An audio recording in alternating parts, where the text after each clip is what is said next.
So hello everyone, welcome to our YouTube channel guys. So guys, जितने भी student हैं semester 6 के student, BA program के student, तो उनके लिए ये वीडियो होने वाली है।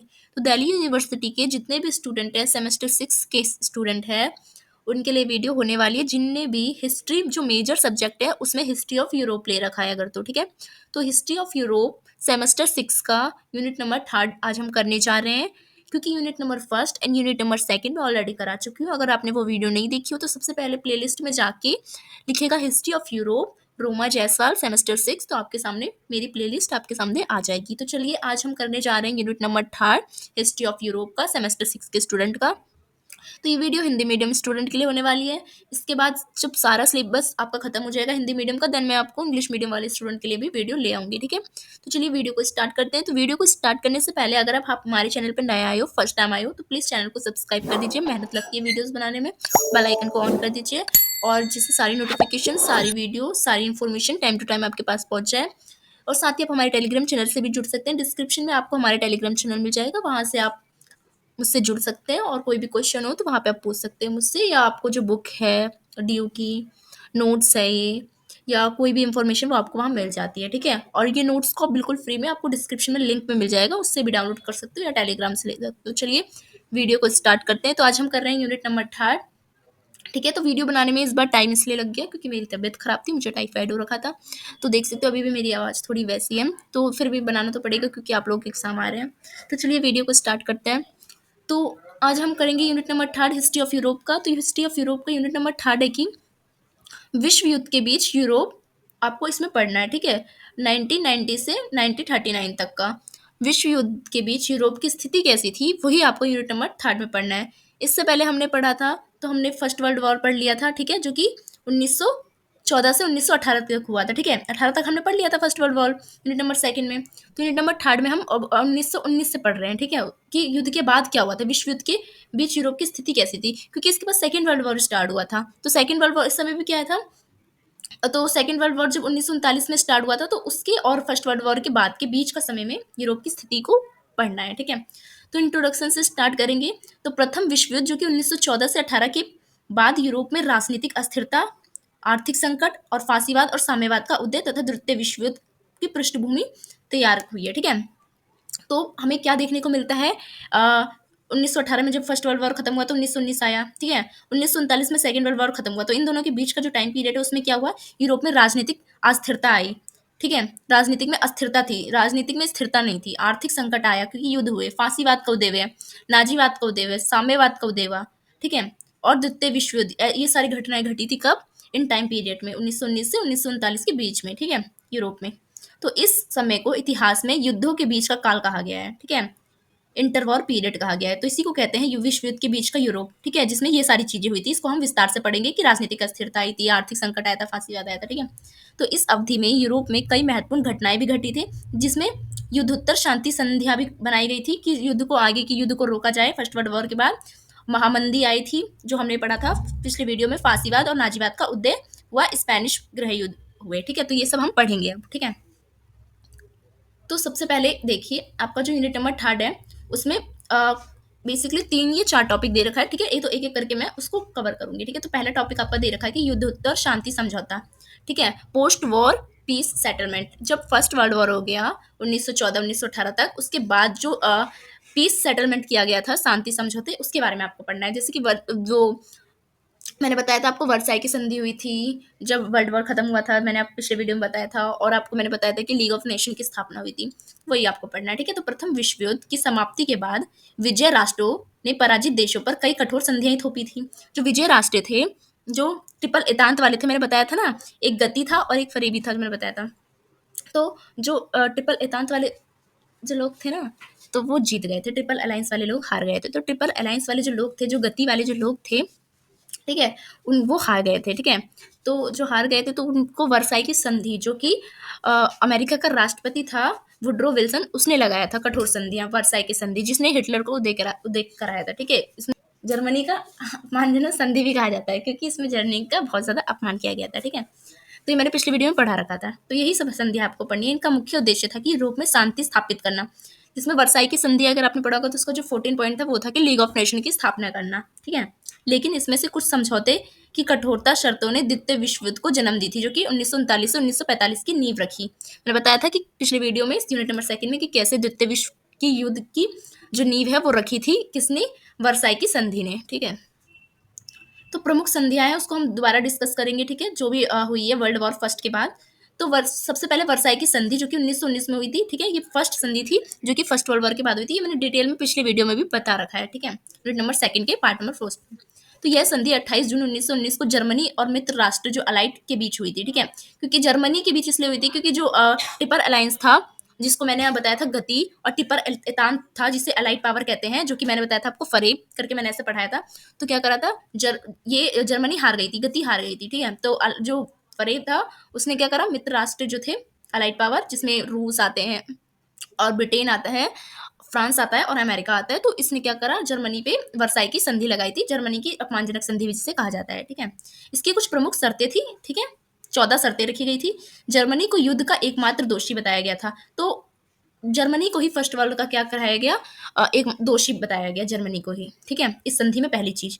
दूसरी चीज की जर्मनी को 6.6 बिलियन का भारी हर्जाना भरने का आदेश भी दिया गया। इस पे क्या लगाया गया, इस पे जुर्माना लगाया गया कि जर्मनी की वजह से फर्स्ट वर्ल्ड वॉर हुआ है, अब वही भरेगा 6.6 बिलियन हर्जाना। ठीक है, तीसरी चीज क्या हुआ, जर्मनी के जो क्षेत्र थे, जो उसके उपनिवेश थे, जैसे कि ऑल्सेस और लॉरेंस, जो कि फ्रैंको पर्शियन युद्ध में ही जर्मनी अपने में मिलाया था उसने इस जगह को, एल्सेस और लॉरेंस को।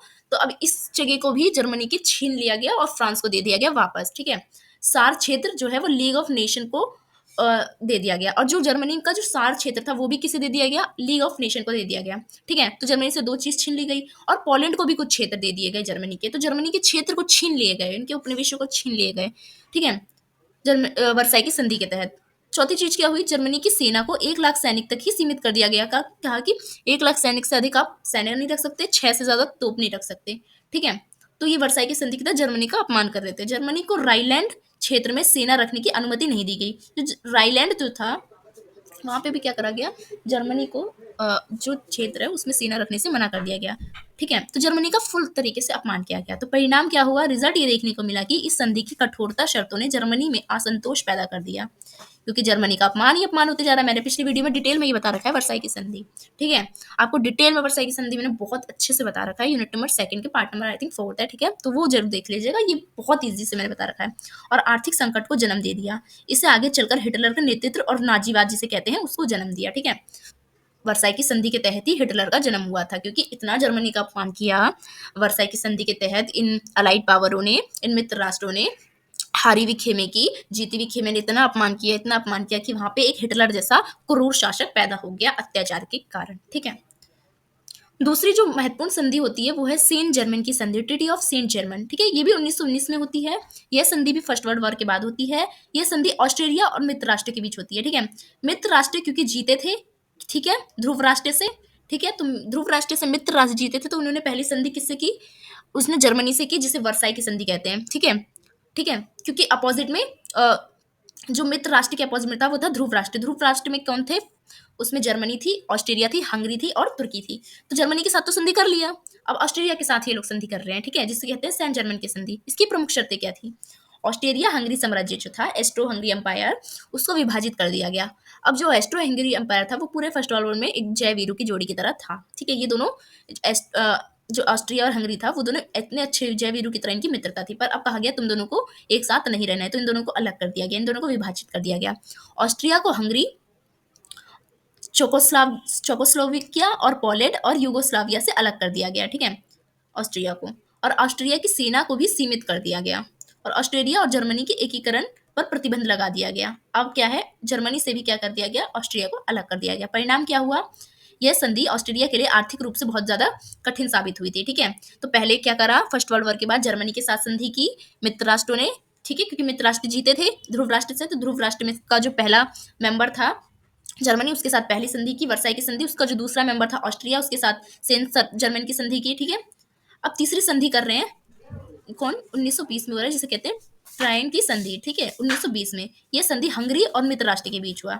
अब ये ऑस्ट्रिया के साथ तो हो गई, ऑस्ट्रिया के बाद अब हंगरी के साथ ये लोग क्या कर रहे हैं, ट्रीटी कर रहे हैं, क्योंकि मित्र राष्ट्र जीता था तो ध्रुव राष्ट्र से संधि करेंगे, ध्रुव राष्ट्र हारा था तो ध्रुव राष्ट्र का तीसरा मेंबर था हंगरी, तो अब हंगरी के साथ ये लोग संधि करते हैं। इसकी प्रमुख शर्तें क्या थी? हंगरी को अपना 2/3 क्षेत्र गंवाना पड़ा, ठीक है, छीन लिया गया इससे। हंगरी को स्लोवाकिया और रुथेनिया और चेकोस्लोवाकिया को क्रोएशिया और युगोस्लाविया और ट्रांसिनेविया और रोमानिया को देना पड़ा। तो ये सारे क्षेत्र को इसको देना पड़ा, रोमानिया को दे दिया हंगरी से लेके। हंगरी की सेना को सीमित कर दिया गया बहुत ज़्यादा।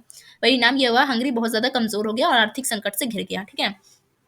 तो क्या कर रहे थे जो मित्र राष्ट्र थे, जिसमें आते हैं ब्रिटेन, फ्रांस और अमेरिका और रूस थे, जो कि रूस 1917 में निकल गया था, ठीक है। तो ये सब ने क्या करा, इन सब ने हारने वाले खेमे जो ध्रुव राष्ट्र थे, जिसमें थी ऑस्ट्रेलिया, हंगरी, जर्मनी, इन सब का एक एक इन सब के साथ संधि की, ठीक है। तो सब एक एक देश के साथ संधि की, तो एक एक नाम उसका अलग अलग है, ठीक है। यह है ट्राइन की संधि। अब चौथी संधि होती है फर्स्ट वर्ल्ड वॉर के बाद, न्यू की संधि, ठीक है। न्यू की संधि जो है वो 1919 में होती है। ये संधि बुल्गारिया के साथ करते हैं, कौन? मित्र राष्ट्र। क्योंकि बुल्गारिया भी किसके साथ था? ध्रुव राष्ट्र का सपोर्ट कर रहा था। तो जो भी ध्रुव राष्ट्र का सपोर्ट कर रहा था, उन सभी देशों को क्या करना पड़ा? मित्र राष्ट्रों ने उन सब पे संधियां या कुछ शर्तें लागू की, क्योंकि जीते थे मित्र राष्ट्र, ठीक है। तो इसकी प्रमुख शर्तें क्या थी? बुल्गारिया को ग्रीस, युगोस्लाविया और रोमानिया को अपने कुछ क्षेत्र देने पड़े थे, ठीक है। बुल्गारिया की सेना को सीमित कर दिया गया। परिणाम ये हुआ कि बुल्गारिया को अपने क्षेत्र का नुकसान और कारण ये हुआ कि भारी असंतोष हुआ, ठीक है, कि उसके क्षेत्र ले लिए गए, ठीक है। पांचवी संधि फर्स्ट वर्ल्ड वॉर के बाद होती है सेवेर की संधि, ठीक है, 1920 में। यह संधि ऑटोमन साम्राज्य के साथ करता है मित्र राष्ट्र। देखो, क्योंकि मित्र राष्ट्र का जीत गई थी और ध्रुव राष्ट्र हार गया था, ठीक है, ट्रिपल अलायंस। तो ट्रिपल अलायंस में तो ये थे ना, फ्रांस, ब्रिटेन और ओटोमन साम्राज्य। तो फ्रांस के साथ तो ओटोमन साम्राज्य के साथ अब क्या हुआ? सेवेर की संधि हुई। क्योंकि ओटोमन साम्राज्य किसका हिस्सा था? ट्रिपल अलायंस का हिस्सा था, ध्रुव राष्ट्र का हिस्सा था। ध्रुव राष्ट्र क्योंकि हार गया था, ध्रुव गुट जो गुट था वो हार गया था, तो ध्रुव गुट जो हार गया था उसी का हिस्सा था ओटोमन साम्राज्य। तो पहले जर्मनी के साथ संधि की, फिर ऑस्ट्रिया हंगरी के साथ संधि की, फिर बुल्गारिया के साथ संधि की, फिर ओटोमन साम्राज्य के साथ संधि की। क्यों? क्योंकि ये सब हारने वाले राज्य थे, ठीक है। तो जीतने वाला खेमा यानी मित्र राष्ट्र हर एक हारने वाले खेमे के साथ एक पर्सनली संधि कर रहा था, ठीक है। तो पांचवी संधि उसने ओटोमन साम्राज्य यानी तुर्की के साथ की थी। इसकी प्रमुख शर्तें क्या थी? तुर्की के अधिकांश क्षेत्र को विभाजित कर दिया गया और मित्र देशों के बीच बांट लिया गया। जो मित्र देश थे, ब्रिटेन, फ्रांस, अमेरिका, इन लोगों ने जो ओटोमन साम्राज्य था उन सबको अपने अपने भाग में बांट लिया, ओटोमन साम्राज्य को, और ओटोमन साम्राज्य की शुरुआत हुई इससे, ठीक है।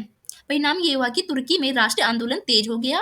1923 में लॉजेंस संधि, ट्रीटी ऑफ लॉजेंस हुआ। इसके द्वारा तुर्की की नई सीमाएं तय की गई, ठीक है। क्योंकि सबने क्या करा? तुर्की को छीनने की कोशिश की अपने अपने जो जीतने वाला खेमा था, ठीक है। तो हमने संध्या जान ली सारी, जो कि फर्स्ट वर्ल्ड वॉर के बाद हुई थी। जीतने वाला खेमा यानी अलाइड पावर किसके साथ कर रहा था? ट्रिपल अलायंस के साथ कर रहा था, यानी जो हारने वाला खेमा था उसके साथ, ठीक है। यानी फरेब जो है वो किसके साथ? गति के साथ सारी संधि कर रहा था। क्यों? क्योंकि गति इस लड़ाई में हार गया था, ठीक है। फरेब और गति क्या है, इसको जानने के लिए पिछले वाले वीडियो देखिएगा, क्योंकि मैंने उसमें ना फर्स्ट वर्ल्ड वॉर को एक इजी भाषा में एक याद करने का ट्रिक बताया है। तो मैंने एक का नाम फरेब रखा है, एक का नाम गति रखा है, जिससे आप फॉर्मूला है फरेब यानी FR जो आता है, तो उससे आपको याद रहेगा फ्रांस, रशिया और बी यानी ब्रिटेन, ठीक है। तो याद करने का तरीका है ये, एक अलायंस फरेब और दूसरा अलायंस है गति। गति में आता है जी यानी जर्मनी, ए यानी ऑस्ट्रिया हंगरी और टी यानी तुर्की और आई यानी इटली, ठीक है। तो याद करने का तरीका, इससे पिछले वाली वीडियो देखोगे जब यह समझ आएगा आपको, ठीक है। तो अब हम जानते हैं कि लीग ऑफ नेशन की भी स्थापना हुई थी फर्स्ट वर्ल्ड वॉर के बाद, तो उसके बारे में, ठीक है। दूसरी क्या चीज हुई थी? तो लीग ऑफ नेशन की स्थापना हुई थी 1920 में। लीग ऑफ नेशन की स्थापना 1920 में हुई थी, जिसका उद्देश्य था कि अंतरराष्ट्रीय शांति बनाए रखना और आगे कोई युद्ध ना हो इसको रोकना, ठीक है। क्योंकि बहुत भयंकर युद्ध हुआ था फर्स्ट वर्ल्ड वॉर, ठीक है। तो इसके मुख्य कार्य क्या थे? तो इसके मुख्य कार्य थे कि देशों के बीच विवादों को शांतिपूर्ण तरीके से इसका समाधान करना, जिससे युद्ध ना हो भविष्य में, ठीक है, इंटरनेशनल तौर पे, ठीक है। हथियारों की होड़ को रोकना, जो सारे देश अपने हथियारों को बढ़ाए जा रहे थे, मिलिटरिज्म को बढ़ाए जा रहे थे, ठीक है, तो इन सबको रोकने का काम करेगा कौन? League of nation. ये इसकी क्या थे? कार्य थे जो कि, और तीसरा कार्य क्या था इसका? युद्धग्रस्त क्षेत्रों में मानवीय सहायता देना, जो जो भी युद्ध वाले क्षेत्र हैं उसमें जो भी मानव हानि हुई है तो उसको देखना, इसका काम होगा लीग ऑफ नेशन का, ठीक है। तो ये इसकी प्रमुख कार्य थे लीग ऑफ नेशन के। पर इसकी कमजोरियां भी थी। क्या इसकी कमजोरी? पहली बात तो ये कि आपको क्या लगता है कि लीग ऑफ नेशन सक्सेस हुआ होगा इस काम में? नहीं, अगर होता तो सेकेंड वर्ल्ड वॉर नहीं होता, ठीक है। तो कमजोरियां क्या थी इसमें? इसमें अमेरिका शामिल नहीं हुआ था। लीग ऑफ नेशन को बनाने वाला अमेरिका ही था, जो कि वर्साई की संधि के तहत उसने इसे बनाया था, और इब्राहिम लिंकन, इस अमेरिका ने ही जिस चीज को बनाया और उस चीज में ही अमेरिका शामिल नहीं हुआ, ये इसकी कमजोरी थी। क्योंकि एक महाशक्ति का इस लीग ऑफ नेशन में जो है शामिल होना जरूरी था, क्योंकि कोई सेंट्रल पावर होनी चाहिए थी, बट नहीं हुआ। लीग के पास अपनी सेना नहीं थी, जिससे वह प्रभावी नहीं हो पाया। जो लीग ऑफ नेशन थी वो कैसे युद्ध रोकेगा? उसके पास एक सेना होनी चाहिए ना युद्ध रोकने के लिए भविष्य में, बट इसके पास कोई अपनी सेना ही नहीं थी। तो इसमें कंट्रोल किसका था? फ्रांस और ब्रिटेन का था। जीतने वाले खेमे का ज्यादा था, ठीक है, यानी अलाइड पावर का ज्यादा था। अब जो अलाइड पावर है उसका ज्यादा था, तो युद्ध अगर होगा भी तो किस किस ज्यादा जो बहुत ज्यादा डोमेन करेगा वो कौन करेगा? वो यही करेगा, जीतने वाला खेमा, फ्रांस और ब्रिटेन, ठीक है। जर्मनी और इटली और जापान ने लीग की नीतियों को अवहेलना की, और इन लोगों ने इसमें शामिल होने से क्या की? मना कर दी, ठीक है।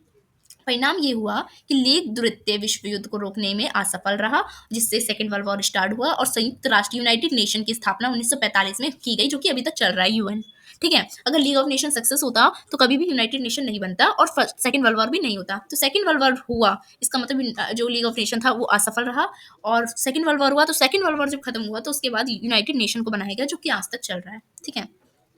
तो तीसरी किस चीज का गठन किया गया था फर्स्ट वर्ल्ड वॉर के बाद? तो इंटरनेशनल लेबर ऑर्गेनाइजेशन का भी गठन किया गया था फर्स्ट वर्ल्ड वॉर के बाद, ठीक है। ये भी प्रमुख घटना है उस समय की। 1919 में किया गया था, जिसे आईएलओ कहते हैं, इंटरनेशनल लेबर ऑर्गेनाइजेशन, जो कि आज भी है। आईएलओ की स्थापना श्रमिकों के अधिकारों की रक्षा और उनके कार्यस्थल की स्थिति को सुधारने के लिए की गई थी फर्स्ट वर्ल्ड वॉर के बाद, कि जितने भी श्रमिक थे, क्योंकि इंडस्ट्रियलाइजेशन बहुत ज्यादा फैल गया था हर कंट्रीज में, तो उसमें जो लेबर्स थे उनका शायद बहुत ज्यादा शोषण होता, बहुत ज्यादा काम कराया जा रहा था, उनकी दैनिक स्थिति थी, कोई पेंशन नहीं था, कोई सेफ्टी इंश्योरेंस नहीं था। तो इसके लिए आईएलओ की स्थापना की गई, ठीक है। इसके उद्देश्य क्या थे आईएलओ के? कि मतलब जो अंतरराष्ट्रीय लेबर ऑर्गेनाइजेशन था, उसकी जो श्रमिक जो संगठन था, उसका उद्देश्य था कि जो श्रमिक है, जो लेबर है, उनके लिए उचित वेतन और कार्य घंटे तय किए जाए। कि जैसे आज हम देखते हैं ना कि हमारा 8 घंटा फिक्स है काम करने का, तो यही घंटा किसके बदौलत है? आईएलओ के बदौलत है। वरना पहले क्या है, बहुत ज्यादा काम कराया जाता था, कोई टाइम सीमा नहीं थी, समय सीमा नहीं थी, और काम के अनुसार वेतन भी अच्छा नहीं दिया जाता था उसके अनुसार। बाल श्रम पे भी रोक किसने लगाया? आईएलओ ने ही लगाया, कि बाल श्रम नहीं होगा, मतलब 14 साल से नीचे बच्चे नहीं कर सकते काम। उद्योगों में सुरक्षित और स्वस्थ वातावरण सुनिश्चित करना, कि उद्योगों से जो वातावरण है उसको भी हानि ना हो। तो परिणाम क्या हुआ? आईएलओ ने धीरे धीरे श्रमिक अधिकारों को मजबूत किया, और आज भी सक्रिय रूप से काम कर रहा है आईएलओ। आईएलओ की बदौलत ही घंटे को निर्धारित किया गया है कि 8 से 10 घंटे काम करेंगे, उससे ज्यादा कोई करता है तो ओवर टाइम मिलता है, या अलग उसको पैसे मिलते हैं उस चीज के, ठीक है। चौथी चीज क्या हुई फर्स्ट वर्ल्ड वॉर के बाद? की कॉमिंटन, जो राष्ट्रीय मुक्ति संघर्ष और फांसीवाद का उदय हुआ, ठीक है। अब एक एक करके जानते हैं। कॉमिंटन जो है वो क्या थी? कम्युनिस्ट इंटरनेशनल 1919 में रूस में स्थापित किया गया था। इसका उद्देश्य था कि दुनिया भर में कम्युनिस्ट क्रांति फैलाना, क्योंकि जो कम्युनिस्ट जो क्रांति थी वो 1919 में रूस में स्थापित की गई थी, जो कि क्या है, पूंजीवाद का क्या करती थी? विरोध करती थी, ठीक है। क्योंकि लेबर के साथ बहुत ज्यादा पूंजीपति लोग क्या करते थे? शोषण करते थे। दूसरी इसमें राष्ट्रीय मुक्ति संघर्ष। कॉमिंटन जो है ने एशिया और अफ्रीका में उपनिवेशवाद के खिलाफ आंदोलन का समर्थन किया। जो कॉमिंटन है उन्होंने एशिया और अफ्रीका में जितने भी उपनिवेशवाद जो जो कंट्रीज थे उसमें जो राष्ट्रीय मुक्ति आंदोलन हो रहा था कि अपने अपने राष्ट्र को स्वतंत्र कराना है, तो उसका समर्थन भी दिया था। जैसे कि भारत, अफ्रीका, जो भी गुलाम थे, कॉलोनियल्स, ठीक है, तो उन सबके खिलाफ आंदोलन में समर्थन किया था इस संघर्ष इसने, राष्ट्रीय मुक्ति संघर्ष। उसके बाद फांसीवाद का विरोध हुआ, ठीक है। कॉमिंटन ने इटली और जर्मनी में उभरते जो फांसीवाद और नाजीवाद है उसका भी विरोध किया, ठीक है। तो फांसीवाद और नाजीवाद जो क्या है, इसको हम जब सेकेंड वर्ल्ड वॉर पढ़ेंगे तो उसमें हम पढ़ेंगे, ठीक है। पांचवी घटना क्या हुई कि 1929 की महामंदी हुई, ग्रेट डिप्रेशन ऑफ जो हुआ था 1929, तो वो क्या हुई? फर्स्ट वर्ल्ड वॉर के बाद ही हुई, ठीक है। तो 1929 में अमेरिका की जो शेयर बाजार है वो गिरने से पूरी दुनिया में आर्थिक जो मंदी है वो छा गई थी, क्योंकि अमेरिका का जो शेयर बाजार है वो क्या है, पूरी तरह से गिर गया था 1929 में, ठीक है। तो इसका प्रभाव पूरे दुनिया पे पड़ा, उद्योग क्योंकि बंद हो गए और बेरोजगारी बहुत ज्यादा बढ़ गई। जर्मनी और इटली जैसे जो देश है उसमें फांसीवाद सरकारों का समर्थन मिला, ठीक है। इन सब का उदय हुआ, फांसीवाद, नाजीवाद का, ठीक है। और अंतरराष्ट्रीय व्यापार में बहुत ज्यादा भारी गिरावट आई, क्योंकि बाजार जो है वो गिर गया था। परिणाम ये हुआ कि आर्थिक संकट ने द्वितीय विश्व युद्ध की पृष्ठभूमि तैयार की, क्योंकि आर्थिक संकट सब जूझ रहे थे, परेशानी से, दंगा से, क्रांति से। तो इन सब के बीच क्या हुआ? जब जनता ही खुश नहीं थी क्योंकि आर्थिक संकट हो रखा था, तो एक दूसरे से जो फांसीवाद और नाजीवाद का उदय हुआ था, इसने जो सेकेंड वर्ल्ड वॉर है उसको क्या करा? जन्म दिया था। निष्कर्ष में क्या लिखोगे कि प्रथम विश्व युद्ध के बाद यूरोप में शांति स्थापित करने के लिए कई संधियां हुई थी, लेकिन इनमें से कई समझौते की कठोरता शर्तों ने इस असंतोष को बहुत ज्यादा बढ़ा दिया था। ठीक है, फर्स्ट वर्ल्ड वॉर के बाद शांति स्थापित करने की संधि तो हुई थी, वर्साई की संधि, पर शांति स्थापित ना करके इसने सेकेंड वर्ल्ड वॉर को जन्म दे दिया, क्योंकि इसने एक देश का ज्यादा अपमान कर दिया। इस वजह से लीग ऑफ नेशन युद्ध को रोकने में विफल रहा, जिससे सेकेंड वर्ल्ड वॉर स्टार्ट हुआ। और 1929 में आर्थिक मंदी ने फांसीवाद शक्ति को बहुत ज्यादा बढ़ावा दिया, जिससे अनंत जो द्वितीय विश्व युद्ध है उसकी शुरुआत हुई। ठीक है, तो आई होप आपको ये समझ आया हो। तो अब जानते हैं हमारा सेकंड टॉपिक यूनिट नंबर 3 का, जो कि है फांसीवाद, जो कि इटली में स्टार्ट हुआ था, और नाजीवाद जो कि जर्मनी में स्टार्ट हुआ था, उसका उदय कैसे हुआ था, इसको पढ़ना है। ठीक है, तो प्रथम विश्व युद्ध जो कि 1914 से 18 के बाद हुआ तक चला था, उसके बाद क्या हुआ, यूरोप में राजनीतिक अस्थिरता आई, जैसे मैंने आपको बताया, आर्थिक संकट आया 1929 का, सामाजिक तनाव बढ़ा। ठीक है, नाजीवाद फांसीवाद का उदय हुआ। तो इस माहौल में फांसीवाद जिसे फैसिज्म कहते हैं और नाजीवाद जिसे नाजिज्म कहते हैं, जैसे जो तानाशाही जो विचारधाराएं थी वो उभर कर सामने आने लगी। ठीक है, यूरोप में। इटली में क्या हुआ, इटली में बेनिटो मुसोलिनी जो है उसने क्या करा, उसने इटली में फांसीवाद का उदय किया, और जर्मनी ने हिटलर का उदय किया। ठीक है, इन्होंने लोकतंत्र को खत्म कर दिया बिल्कुल तरह से। मुसोलिनी ने फांसीवाद का उदय किया और हिटलर ने नाजीवाद का उदय किया। ठीक है, तो एक एक करके जानते हैं फांसीवाद और नाजीवाद क्या है। ठीक है, तो इटली में पहली बार फांसीवाद का उदय हुआ, जो कि किसने किया था, मैंने आपको बताया था, बेनिटो मुसोलिनी ने। ठीक है, तो फांसीवाद क्या है, सबसे पहले इसको जानते हैं। ठीक है, तो फांसीवाद जिसे फैसिज्म कहते हैं वो एक सत्तावादी और राष्ट्रवादी राजनीतिक विचारधारा है। ठीक है, ये राष्ट्रवादी सत्तावादी एक विचारधारा है फासिज्म। ठीक है, जिसमें व्यक्तिगत स्वतंत्रता की जगह राज्य को सर्वोपरि माना गया है, कि व्यक्ति की स्वतंत्रता का हनन हो पर राष्ट्र का हनन ना हो, मतलब राष्ट्र को इसमें व्यक्ति से ऊपर माना जाता है। तानाशाही शासन, ठीक है, इसमें तानाशाही शासन होता है। इसमें सैन्यवाद पे जोर दिया जाता है, सेना को बढ़ाने पे, अपने ही राष्ट्र पे। ठीक है, और एक दलीय शासन का समर्थन किया जाता है, क्योंकि जहाँ एक दलीय होगा वहीं तानाशाही होगा। ठीक है, तो फांसीवाद क्या है आप समझ गए। तो इटली में फांसीवाद के कारण क्या थे, क्यों इटली में ही फांसीवाद का उदय हुआ था। ठीक है, तो इटली में फांसीवाद का उदय के कारण है, पहला वर्साई की संधि 1919 से असंतोष के कारण। जो वर्साई की संधि हुई थी फर्स्ट वर्ल्ड वॉर के बाद, उस वर्साई की संधि, तो इस वर्साई की संधि ने क्या करा, फांसीवाद का उदय का पहला कारण बना। तो प्रथम विश्व युद्ध में इटली ने मित्र राष्ट्र जो अलाइड पावर है उसका समर्थन किया था, लेकिन उससे संधि में उचित लाभ नहीं हुआ। ठीक है, आपको पता है पहले जो इटली है उसने किसका साथ दिया था, ट्रिपल अलायंस का साथ दिया था, गति का साथ दिया था। ठीक है, यानी ध्रुव राष्ट्र का साथ दिया था, पर 2 साल बाद ये निकल गया था, और फिर इसने अपोजिट पार्टी जो थी अलाइड पावर, यानी जो फरेब था, यानी जो मित्र राष्ट्र था उसका सपोर्ट किया। ठीक है, तो उसका सपोर्ट किया और वो जीता भी मित्र राष्ट्र, पर मित्र राष्ट्र का समर्थन तो किया इटली ने, पर इटली ने सोचा कि अब हम मुझे लाभ पहुंचेगा क्योंकि ये जीता, पर इसको उस जीत का लाभ नहीं हुआ। ठीक है, वर्साई की संधि में इस इटली के लिए कोई लाभ नहीं लिखा गया, ऐसा नहीं बताया गया कि इटली को ये लाभ होगा, कि दूसरे दूसरे कंट्रीज को जो मित्र राष्ट्र में शामिल थे उसको तो फायदा हुआ, पर इटली को नहीं हुआ। तो इटली वर्साई की संधि से खुश नहीं था। ठीक है, तो यही पहला कारण बना फांसीवाद के उदय का। दूसरा कारण क्या बना फांसीवाद के उदय का, कि आर्थिक संकट। ठीक है, युद्ध के बाद इटली की अर्थव्यवस्था कमजोर हो गई थी, क्योंकि इटली ने भी सपोर्ट किया था, पहले किसको कर रहा था, ध्रुव राष्ट्र को कर रहा था, पहले जो अलायंस है ट्रिपल अलायंस उसको कर रहा था, उसके बाद 2 साल बाद निकल के इसने मित्र राष्ट्र का सपोर्ट किया, यानी ब्रिटेन फ्रांस का सपोर्ट किया। ठीक है, तो युद्ध में तो ये बना ही हुआ था, तो युद्ध में इसने इसके युद्ध में शामिल होने से इसकी अर्थव्यवस्था बहुत ज्यादा कमजोर हो गई, इनके देशों में महंगाई बढ़ गई और बेरोजगारी बढ़ गई, क्योंकि आर्थिक संकट आता है युद्धों से।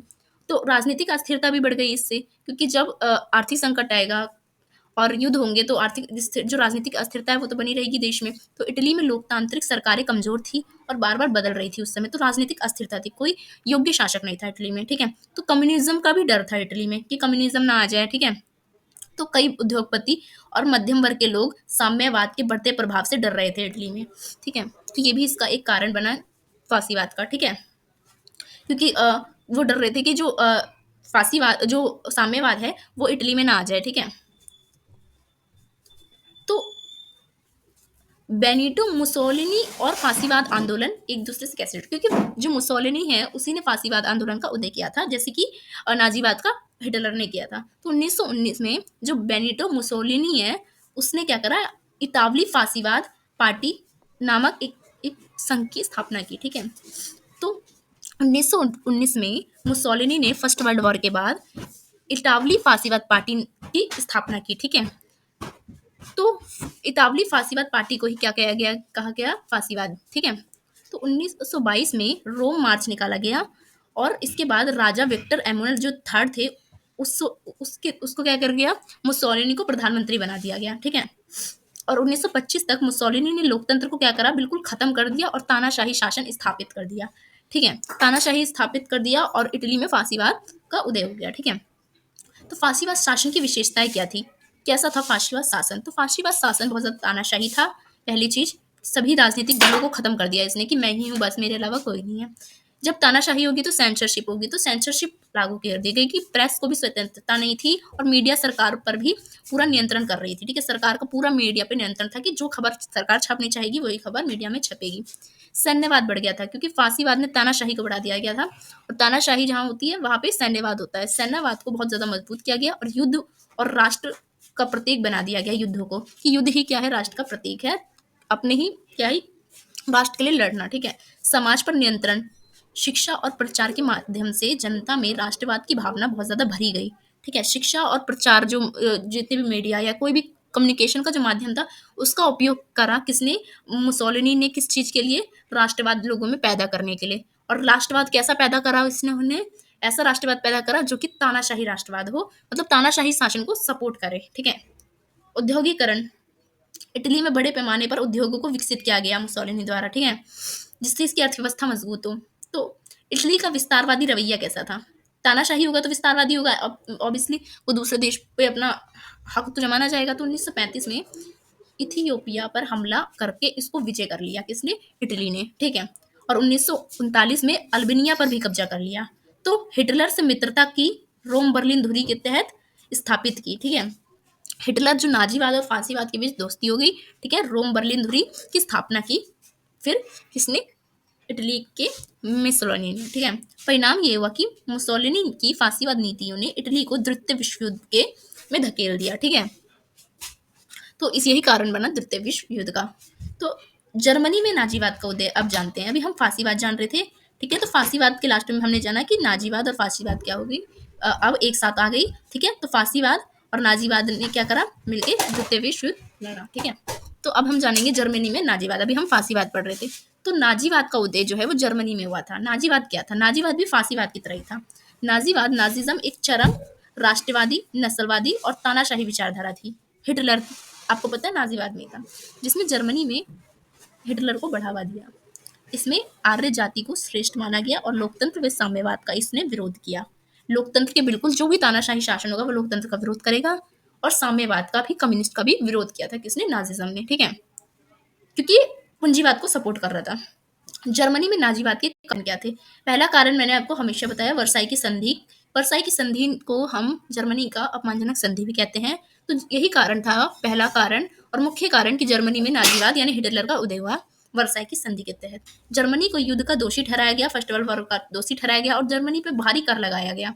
ठीक है, हर्जाना देने को बताया गया। तो यही कारण बना पहला हिटलर के उदय का। तो हिटलर ही नाजीवाद कहलाता है। ठीक है, क्योंकि हिटलर ने ही नाजीवाद की स्थापना की थी।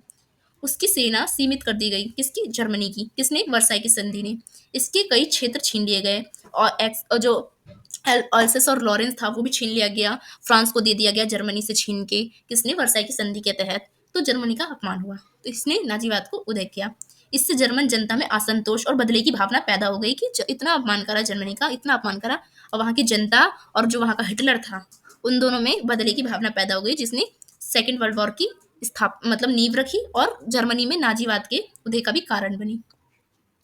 आर्थिक संकट और 1929 की महामंदी किसके बाद आई? फर्स्ट वर्ल्ड वॉर के बाद आ गई। ठीक है, कैसे? मैंने आपको बताया था 1923 में जर्मनी में टाइपर इन्फ्लेशन जो है, जो जिसे कहते हैं हाइपर रिफ्लेशंस, तो इसमें क्या हुआ, मुद्रा का मूल्य बहुत ज्यादा गिर गया था। ठीक है, 1929 की जो महामंदी हुई थी, जो कि अमेरिका में हुई थी, अमेरिका का स्टॉक मार्केट गिर गया था, इससे पूरी दुनिया पे प्रभाव पड़ा था। ठीक है, जनता सरकार से निराश हो गई थी और मजबूत नेतृत्व की मांग कर रही थी। ठीक है, कि कोई भी मजबूत नेतृत्व नहीं था। तो इसी समय कौन उभरा था? हिटलर उभरा था, एक तानाशाही शासन के रूप में। क्योंकि राजनीतिक अस्थिरता थी, वीमर गणराज्य जो था जर्मनी का, वो बहुत ज्यादा कमजोर था और जनता का विश्वास खो चुका था। तो कम्युनिस्टों ने और समाजवादियों का प्रभाव बढ़ रहा था बहुत ज्यादा, कहाँ पे? जर्मनी में। ठीक है, तो जब कम्युनिस्ट और समाजवादी का जो प्रभाव पड़ा था, तो इससे वहाँ की जो उद्योगपति है और मध्यम वर्ग थे वो बहुत ज्यादा चिंतित थे, क्योंकि कम्युनिस्ट हमेशा क्या करते हैं? पूंजीपति का विरोध करते हैं। ठीक है, तो पूंजीवाद जो है और जो इंडस्ट्रियलाइजेशन है, वो उसको रोकने का पूंजीपतियों में डर था। तो राजनीतिक अस्थिरता बनी हुई थी क्योंकि, ठीक है। तीसरा, जो हिटलर और नाजी पार्टी का उदय हुआ, ठीक है। 1920 में हिटलर ने national socialist German workers party नाम से एक पार्टी की स्थापना की, जिसे हम नाजीज्म कहते हैं, ठीक है, नाजी कहते हैं, नाजी, ठीक है। तो 1923 में म्यूनिक प्यूटस जो है उसके असफल तख्ता पलट के बाद हिटलर को जेल भेज दिया गया, जहां उसने माइन फ्रैंक नामक एक जो पुस्तक है वो लिखी थी, ठीक है। तो 1933 में हिटलर चांसलर बन गया वहाँ का, जर्मनी का, और कुछ ही समय बाद ये तानाशाह भी बन गया था, ठीक है। तो नाजी शासन की विशेषताएं क्या थी? तो नाजी शासन की पहली विशेषता तानाशाही थी कि हिटलर ने लोकतंत्र को पूरी तरह से खत्म कर दिया और नाजीवाद को पूरे जर्मनी पे थोप दिया। नक्सलवादी नीति इसकी दूसरी विशेषताएं थी। नक्सलवादी यानी एक ही नस्ल के लोगों को सपोर्ट करना और जिसका विरोध कर रहे हैं उस नस्ल के लोगों का विरोध करना, ठीक है, उसको मारना, तो इसी को कहते हैं नक्सलवादी नीति। जो यहूदियों थे उसके खिलाफ कड़े कानून बनाए गए, ठीक है, 1935 के तहत हिटलर द्वारा। और पूरे जो दुनिया में जहाँ तक हिटलर ने मतलब अपना प्रभाव फैलाया था, और पूरी जर्मनी में यहूदियों को ढूंढ ढूंढ के हिटलर ने क्या करा था? बेरहमी से मारा था, यहूदियों का नरसंहार किया था, जिसे हॉलोकास्ट भी कहा जाता है, ठीक है। पूरी दुनिया में अब जो यहूदी है वो एक ही जगह पर रहते हैं, जो कि है इराक, इसराइल, इसराइल में रहते हैं, ठीक है, क्योंकि यहूदियों का जो खात्मा है, नरसंहार है, वो किसने किया था? हिटलर ने किया था। सैन्यवाद और विस्तारवाद, ये भी इसकी विशेषताएं थी, ठीक है। हिटलर बहुत ज्यादा सैन्यवाद पे, मिलिट्रिज्म पे फोकस करता था, इंपीरियलिज्म पे फोकस करता था, विस्तारवादी नीति पे फोकस करता था। तो जर्मनी की सेना को मजबूत किया हिटलर ने, ठीक है। और हिटलर ने वर्साई की संधि की जो शर्तें थी उसको पूरी तरह से तोड़ दिया, मानने से इनकार कर दिया, मैं नहीं मान रहा, सैन्य विस्तार किया। 1938 में ऑस्ट्रेलिया का जर्मनी में विलय कर दिया, किसने? जो ऑस्ट्रेलिया को जर्मनी से अलग कर दिया गया था वर्साई की संधि के तहत, हिटलर ने इसको फिर एक कर दिया, वर्साई की संधि को पूरी तरह से तोड़ के। 1939 में पोलैंड पर हमला कर दिया, क्योंकि पोलैंड जो है वो वर्साई की संधि के तहत बनाया गया था, और द्वितीय विश्व युद्ध की शुरुआत कर दी, किसने? हिटलर ने। तो परिणाम ये हुआ कि हिटलर की नीतियों ने यूरोप को द्वितीय विश्व की ओर धकेल दिया, ठीक है। तो निष्कर्ष क्या हुआ कि प्रथम विश्व युद्ध के बाद क्या हुई? प्रथम विश्व युद्ध के बाद भी यूरोप में अस्थिरता ही देखने को मिली, आर्थिक संकट ही देखने को मिला। वर्साई की संधि की कठोर जो शर्त थी उसने फांसीवाद को और नाजीवाद को जन्म दिया। वर्साई की संधि जो थी वो जीतने वाले खेमे और हारने वाले खेमे के बीच में हुई थी, ठीक है। तो वर्साई की संधि में जर्मनी का इतना अपमान किया गया कि नाजीवाद का उदय हो गया। और वर्साई की संधि में इटली ने सपोर्ट किया था जीतने वाले खेमे को, पर उसको जीत का फल नहीं दिया गया, तो इससे भी इटली में गुस्सा हो गया, तो इसमें फांसीवाद का उदय हो गया, ठीक है। तो इटली में जो मुसोलिनी था और जर्मनी में जो हिटलर था, उसने लोकतंत्र को इटली में और जर्मनी में पूरी तरह से खत्म करके तानाशाही शासन क्या कर था? लागू कर दिया था अपने अपनी कंट्रीज में, जिन्होंने नाजीवाद और फांसीवाद को जन्म दिया। दोनों नेताओं ने सैन्यवाद को बढ़ावा दिया, मिलिट्रिज्म पे बहुत ज्यादा फोकस किया, विस्तारवादी नीति, इंपीरियलिज्म, इन सब की नीति उन्होंने अपनाई, जिससे द्वितीय विश्व युद्ध की शुरुआत हुई। आई होप आपको ये समझ आया हो कि फांसीवाद क्या था और नाजीवाद क्या था। अब हम चलते हैं, हमारा तीसरा जो हमारा टॉपिक है वो है स्पेनिश गृह युद्ध। क्या था स्पेनिश गृह युद्ध? जो कि फर्स्ट वर्ल्ड वॉर के बाद ही जो बीच के टाइम पीरियड था उसी में हुआ था, स्पेनिश, ठीक है, स्पेन में, ठीक है। स्पेनिश गृह युद्ध जो है वो 1936 से 1939 में स्पेन के वामपंथी गणराज्य समर्थकों और जो दक्षिणपंथी राष्ट्रवादी विरोधी थे उनके बीच ये संघर्ष हुआ था, ठीक है, गृह युद्ध। ये स्पेन में ही हुआ था, स्पेन के ही वामपंथी और जो दक्षिणपंथी जो दो विचारधाराएं थी स्पेन की, उन दोनों में टकराव हुआ था फर्स्ट वर्ल्ड और सेकंड वर्ल्ड वॉर के बीच के टाइम पीरियड में, ठीक है। ये पूरा जो हमारा यूनिट है ये फर्स्ट वर्ल्ड और सेकंड वर्ल्ड वॉर के बीच का टाइम पीरियड के बारे में हम पढ़ रहे हैं कि उस समय क्या हुआ था बीच में, ठीक है। यह युद्ध यूरोप में फांसीवाद और लोकतंत्र के बीच संघर्ष का प्रतीक बन गया था। इस युद्ध में जर्मनी जो और जो इटली है उसमें फांसीवाद सरकारों ने राष्ट्रवादियों का समर्थन भी किया था, जबकि सोवियत संघ ने गणराज्यों का समर्थन की मदद की, ठीक है। तो गणराज्यों का सोवियत संघ ने सपोर्ट किया और फांसीवाद और नाजीवाद ने किसका सपोर्ट किया? इन्होंने दक्षिणपंथी का सपोर्ट किया, क्योंकि दक्षिणपंथी जो लोग थे वो क्या थे? वो दक्षिणपंथी लोग पूंजीवाद का सपोर्ट करते थे, तो पूंजीवाद का सपोर्ट फांसीवाद और नाजीवाद भी करते थे। और गणराज्य जो समर्थक थे वो सोवियत संघ उसका सपोर्ट कर रहा था, और सोवियत संघ की विचारधारा कैसी थी? साम्यवाद थी, ठीक है। और साम्यवाद और पूंजीवाद तो हमेशा लड़ते थे, तो पूंजीवाद गया पूंजीवाद विचारधारा की तरफ और साम्यवाद गया साम्यवादी विचारधारा की तरफ, ठीक है, समझ गए। तो स्पेनिश गृह युद्ध के कारण क्या थे उसको जानते हैं, कॉजेस, ठीक है। तो पहला कारण था कि राजनीतिक अस्थिरता स्पेन में और विचारात्मक विभाजन, क्योंकि जो गणराज्य और जो वामपंथी और जो दक्षिणपंथी थी जो एक स्पेनिश दो विचारधाराओं में बढ़ गया था, जैसे कि साम्यवाद और पूंजीवाद में, ठीक है। तो साम्यवाद को सपोर्ट कर रहा था वामपंथी, और दक्षिणपंथी को सपोर्ट कर रहा था पूंजीवादी विचारधाराएं। ठीक है, तो दो विचारधारा में विभाजन हो गया था। ठीक है, तो स्पेन में 19वीं और 20वीं शताब्दी में राजनीतिक अस्थिरता बहुत ज़्यादा बढ़ गई। स्पेन में दो प्रमुख गुट बन चुके थे। ठीक है, गणराज्य समर्थक और राष्ट्रवादी नेशनलिस्ट। ठीक है, तो गणराज्य समर्थक में वामपंथी थे, समाजवादी थे, कम्युनिस्ट थे और लोकतंत्र के समर्थक थे। और राष्ट्रवादी में दक्षिणपंथी, रूढ़िवादी, कैथोलिक चर्च के समर्थक और फांसीवादी विचारधारा और नाजीवादी, ये वाले लोग थे। ठीक है, कट्टर लोग थे इसमें राष्ट्रवादी में। और गणराज्य समर्थक का सपोर्ट कौन कर रहा था? वामपंथी, समाजवादी, कम्युनिस्ट और लोकतंत्र के लोग कर रहे थे। ठीक है, तो पूरा जो स्पेन है वो दो भागों में बढ़ गया था। ठीक है, वामपंथी में और दक्षिणपंथी में, रूढ़िवादी में। तो 1931 में राजशाही का अंत हुआ और गणराज्य की स्थापना हुई स्पेन में। ठीक है, 1931 में स्पेन के जो राजा थे अल्फांसो, जो 13 थे, उसको हटाकर लोकतांत्रिक सरकार बना दी गई स्पेन में। तो इस नई सरकार ने चर्च और सेना की शक्ति जो है उसको सीमित कर दिया। यानी जो ये थे राष्ट्रवादी, जो कैथोलिक चर्च, ये जो थे, इन सब की जो पावर है उसको कम कर दिया। ठीक है, क्योंकि गणराज्य जीता था। ठीक है, गणराज्य सरकार बनी थी तो इसका विरोध कर रही थी। ठीक है, तो रूढ़िवादी वर्ग असंतुष्ट हो गया इससे। ठीक है, तो 1936 के चुनाव और गृह युद्ध की शुरुआत हुई इससे। ठीक है, 1936 में लेफ्ट विंग और पीपुलस फ्रंट जो है उन्होंने चुनाव जीतकर सत्ता में आया। ठीक है, पॉपुलर फ्रंट। ठीक है, तो दक्षिणपंथी ताकतों ने इस कम्युनिस्ट को खतरा माना और सेना के एक धड़े ने जनरल फ्रांसिसो फ्रांको के नेतृत्व में विरोध कर दिया। अब जो सरकार बनी थी इसका विरोध करने लगी दक्षिणपंथी लोग, क्योंकि इनकी विचारधारा के बिल्कुल अपोजिट लोग बने थे। ठीक है, 18 जुलाई 1936 को स्पेनिश सेना ने जर्नलों और लोकतांत्रिक सरकार के खिलाफ बगावत कर दी और गृह युद्ध यानी सिविल वॉर हो गया। सिविल वॉर यानी जो अपने ही देश के बाउंड्री के अंदर जो होता है वॉर। ठीक है, जो कि आपस के ही लोग चाहे कोई विचारधारा के तहत। गृह युद्ध के प्रमुख पक्ष में कौन थे उसको हम जानते हैं। ठीक है, main function of the war, तो गणराज्य समर्थक जो थे। ठीक है, तो गृह युद्ध में दो पक्ष थे देखने को मिलते हैं, गणराज्य और वाम। हम देखते हैं कि हम राष्ट्रवादी, जो गणराज्य का रिपब्लिक का जो सपोर्ट करते हैं वो समर्थक, और जो राष्ट्रवादी जो समर्थक होते हैं वो, उन दोनों में बटा हुआ था। तो गणराज्य समर्थक में लोकतांत्रिक सरकार का समर्थन करने वाले लोग थे, वामपंथी लोग थे, समाजवादी लोग थे, कम्युनिस्ट लोग थे और श्रमिक संघ और बुद्धिजीवी इसमें थे। ठीक है, तो इसमें अच्छे अच्छे समाज के लोग थे। ठीक है, गणराज्य समर्थन में। ठीक है, इनका समर्थन सोवियत संघ ने किया, यूएसएसआर ने किया, क्योंकि यूएसएसआर की भी विचारधारा क्या थी? साम्यवादी थी। ठीक है, तो अंतरराष्ट्रीय ब्रिगेड जो है उसके विदेशी स्वयं सेवकों ने भी इसका सपोर्ट किया। ठीक है, गणराज्य समर्थकों को फ्रांस और ब्रिटेन से सीमित समर्थन भी मिला। ठीक है, वही क्यों? क्योंकि जो ब्रिटेन और फ्रांस का समर्थन इसलिए मिला यूएसएसआर को, क्योंकि जो इसलिए मिला क्योंकि जो राष्ट्रवादी है इसमें जो फांसीवाद था और जो नाजीवाद था उसका हारी हुई खेमे थी वो फ्रांस और ब्रिटेन से। तो ब्रिटेन और फ्रांस की तो पहले से ही दुश्मनी चल रही थी उनसे, इसलिए उनका सपोर्ट किया। दूसरी पार्टी थी राष्ट्रवादी, जो अपोजिट में थी स्पेन में। तो दक्षिणपंथी जो थे फांसीवादी, रूढ़िवादी ताकत, इसका गठबंधन बना रखा था। ठीक है, तो इसमें ये सारे लोग थे जिसका नेतृत्व जनरल फ्रांसिस्को फ्रांको कर रहा था। ठीक है, राष्ट्रवादियों को जर्मनी, हिटलर और इटली के मुसोलिनी, जो कि नाजीवाद और फांसीवाद का समर्थन मिला था। इनका उद्देश्य था कि स्पेन में तानाशाही सरकार को स्थापित करना, जैसे कि इटली और जर्मनी में कर रखा है। ठीक है, तो गृह युद्ध के प्रमुख घटनाक्रम कौन से थे उसको जानते हैं, कि जो स्पेन में सिविल वॉर हुआ था उसके मेजर जो इवेंट्स थे उसको जान लेते हैं। ठीक है, मेजर, तो पहला जो मेजर जो इवेंट था वो था मोरक्को से स्पेन में फ्रांको की सेना का आगमन।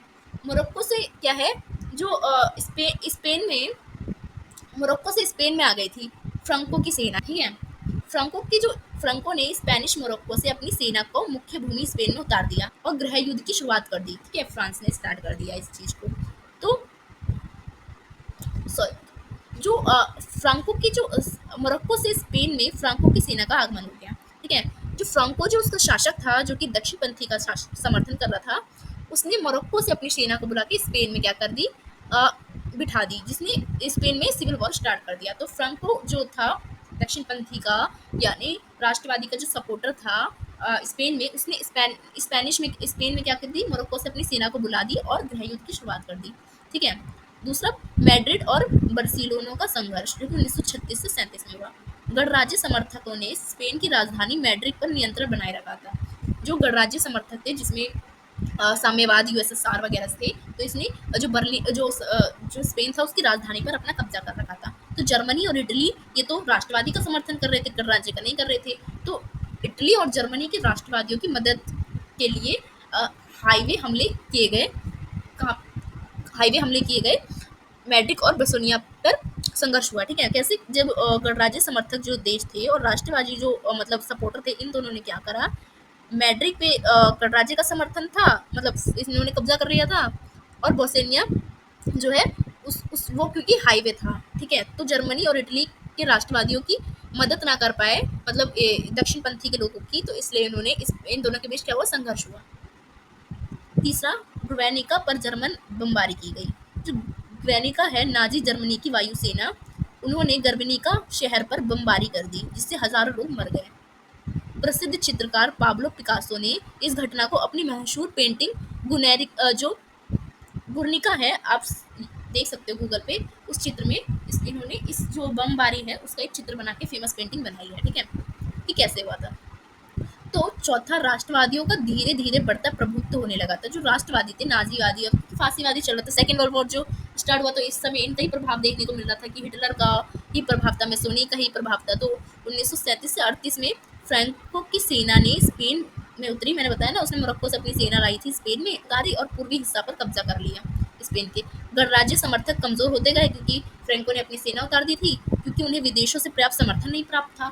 और जो राष्ट्रवादी थे, उन्हें तो हिटलर और इन सब का भी सपोर्टर प्राप्त था, पर इनको कम हो रहा था। तो पांचवा ये हुआ कि मैड्रिड जो था, जो कि स्पेन की राजधानी थी, उस पर राष्ट्रवादियों का कब्जा हो गया और युद्ध का अंत हुआ। अब अभी तक जो है गणराज्य का कब्जा था मैड्रिड पे, स्पेन की राजधानी पे, पर अब किसका कब्जा हो गया, अब राष्ट्रवादियों का कब्जा हो गया। राष्ट्रवादियों ने कब्जा कर लिया मेन जगह पे, तो युद्ध खत्म हुआ। तो 1939 में फ्रैंको की सेना ने मैड्रिड पर कब्जा कर लिया, जिससे गृह युद्ध समाप्त हो गया। और 1 अप्रैल 1939 को फ्रांसिस्को फ्रैंको ने अपनी जीत की घोषणा की, और स्पेन में, जैसे कि इटली और जर्मनी में तानाशाही शासन था, तो इसने भी तानाशाही शासन की स्थापना की और गृह युद्ध का अंत हुआ। तो स्पेन में गृह युद्ध जो हुआ, उसके प्रभाव क्या हुए उसको जानते हैं। तो स्पेन में तानाशाही शासन की स्थापना हुई, डिक्टेटरशिप की। फ्रांको ने 1939 से 1975 तक स्पेन में तानाशाही शासन किया, ठीक है, डिक्टेटरशिप लागू की, ठीक है। उसने लोकतंत्र को समाप्त कर दिया, क्योंकि तानाशाही जहाँ होती है वहाँ लोकतंत्र नहीं होता। राजनीतिक विरोधियों को दबा दिया, क्योंकि जहाँ तानाशाही होगी वहाँ अपोजिट पार्टी को दबा दिया जाएगा, वहाँ सेंसरशिप लागू कर दिया जाएगा, वहाँ किसी की स्वतंत्रता नहीं होगी, ठीक है। तो स्पेन में द्वितीय विश्व युद्ध में तटस्थ रहा। जो द्वितीय विश्व युद्ध था वो भी, उसमें भी स्पेन क्या रहा, तटस्थ रहा था। लेकिन फ्रांको का झुकाव हिटलर और मुसोलिनी की ओर था, ठीक है, क्योंकि इन्होंने ही इसका सपोर्ट किया था, ठीक है, राष्ट्रवादी विचारधारा वाले ये भी थे। दूसरा, लाखों लोगों की मौत हुई और विनाश हुई, ठीक है।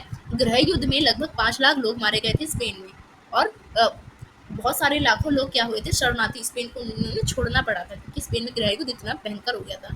स्पेन की अर्थव्यवस्था बर्बाद हो गई थी, क्योंकि स्पेन के ही लोग 2 गुटों में बट के लड़ रहे थे, और कई दशकों तक गरीबों को दमन झेलना पड़ा था। गरीबों को इस दमन इसका झेलना पड़ा था युद्ध का।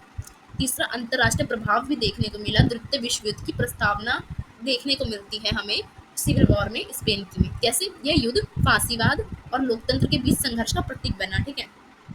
हिटलर और मुसोलिनी ने इस युद्ध को अपने नए हथियार और रणनीति को परखने के लिए प्रयोग किया था, ठीक है, क्योंकि जो मुसोलिनी था और हिटलर था, ये लोग फांसीवाद, नाजीवाद के मतलब जनक थे, और इन्होंने राष्ट्रवादी विचारधाराओं को परख रहे थे, कि अगर हम देखते हैं कि परख रहे थे स्पेन में, कि देखते हैं कि कौन किसका सपोर्ट करता है, कैसे। तो इन जीत तो इन्हीं की हुई, तो इन्होंने सेकेंड वर्ल्ड वॉर की क्या हुई, नींव रखी। ब्रिटेन और फ्रांस की तटस्था नीति जो थी, उन्होंने फांसीवाद ताकतों को बहुत ज़्यादा मजबूत कर दिया था, जिससे द्वितीय विश्व युद्ध की नींव पड़ी। निष्कर्ष क्या देखने को मिला, कि स्पेनिश गृह युद्ध ने केवल स्पेन है उसकी ही आंतरिक लड़ाई नहीं थी, मतलब कहने को तो गृह युद्ध है, स्पेन की अपनी लड़ाई है, पर ये अपनी लड़ाई उसकी नहीं थी, बल्कि इसने पूरे यूरोप में लोकतंत्र और फांसीवाद के बीच एक कड़ा युद्ध कर दिया था। क्योंकि स्पेन के गृह युद्ध में जो पूरे यूरोप की आधी कंट्री के जो गणराज्य सपोर्टर थे वो भी सपोर्ट कर रहे थे, और दूसरे खेमे को कौन सपोर्ट कर रहा था, यूरोप की फांसीवाद, नाजीवाद, जो पूंजीपति और साम्यवाद में साफ हमें एक विभाजन देखने को मिलता है स्पेन के गृह युद्ध में, जिसमें पूरी दुनिया ही एक तरह से इन्वॉल्व हो रही थी, ठीक है। तो जीता कौन, फांसीवाद जीता, तो लोकतंत्र को हरा दिया फांसीवाद ने। तो एक ये युद्ध के बीच क्या हुआ, एक ये विचारधारा देखने को मिलती है। राष्ट्रवादियों की जीत ने स्पेन को तानाशाही की ओर धकेल दिया, और यूरोप में फांसीवाद और मजबूत हो गया। और यह युद्ध, द्वितीय विश्व युद्ध, जो कि 1939 से 45 के लिए एक पूर्वाभ्यास था, कि मतलब एक पूर्वाभ्यास, यानी हमें पहले से पता लग रहा था कि अब क्या है, सेकेंड वर्ल्ड वॉर स्टार्ट होने वाला है, जिसमें फांसीवाद और लोकतंत्र शक्तियां आमने सामने आई, ठीक है, second world war. I hope आपको ये आपका पूरा यूनिट नंबर 3 जो होता है वो यहाँ पे होता है कंप्लीट। आपको इस समझ आए वीडियो, अगर आपको अच्छी लगी वीडियो को लाइक कीजिएगा, कॉलेज ग्रुप दोस्तों में शेयर कीजिएगा। वीडियो कैसी लगी कमेंट सेक्शन में भी जरूर बताइएगा। सो धन्यवाद।